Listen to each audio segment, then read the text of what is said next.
عام خبر دیں آپ کو، نون لیگ تحریک انصاف خیبر پختونخوا کے سیکرٹری اطلاع شوکت یوسفزئی نے پیٹرولیم مصنوعات کی قیمتوں میں اضافے کو عوام کے خلاف سازش قرار دے دیا ہے۔ ویڈیو بیان میں کہا کہ تحریک انصاف پیٹرولیم کی قیمتوں میں اضافے کو مسترد کرتی ہے۔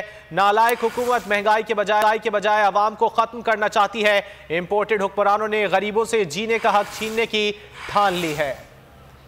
تحریک انصاف خیبر پختونخوا کے سیکرٹری اطلاعات شوکت یوسفزئی نے پیٹرولیم کی قیمتوں میں اضافے کو عوام کے خلاف سازش قرار دے دیا۔ حکومت نے پیٹرولیم کی قیمتوں میں اضافہ کر دیا ہے اور 35 روپے ڈیزل اور 35 روپے پیٹرول فی لیٹر مہنگا کر دیا ہے۔ ہم نے پہلے بھی کہا تھا کہ جو ڈالر کی قیمت بڑھی ہے اس سے مہنگائی کا طوفان آتا ہے، اور مجھے لگتا ہے کہ یہ امپورٹڈ حکومت عوام کے خلاف سازش کر رہی ہے۔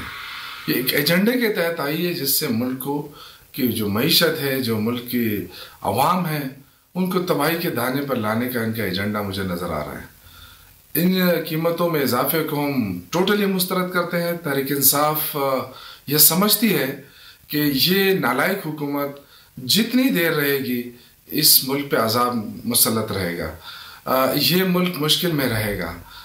اس لیے تحریک انصاف یہ مطالبہ کرتی ہے کہ موجودہ جو امپورٹڈ حکومت ہے یہ عوام کو ریلیف دینے میں ناکام رہی ہے، یہ فوری طور پہ مستعفی ہو جائے اور فی الفور انتخابات کا اعلان کیا جائے۔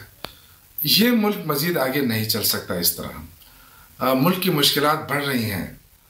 اب پیٹرولیم کی قیمتوں میں اضافے اور ڈالر کی قیمت میں اضافے سے عوام پہ بوجھ پڑا ہے۔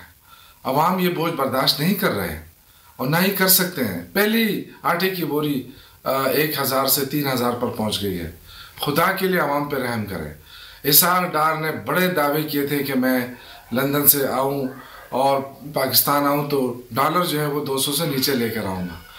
اسحاق ڈار صاحب، آپ کی ساری تھیوری جو ہے وہ ناکام ہو گئی ہے۔ آپ کی تھیوری نے پاکستان کو ابھی ناکامی کی طرف ڈال دیا ہے۔ خدا کے لیے اپنی پالیسی اپنے پاس رکھیں۔ آگے بڑھیں گے۔ فواد چودھری کی گرفتاری پر ان کے بھائی فیصل فرید ایڈوکیٹ کا چیف جسٹس آف پاکستان کو خط۔ فواد چودھری کا شفاف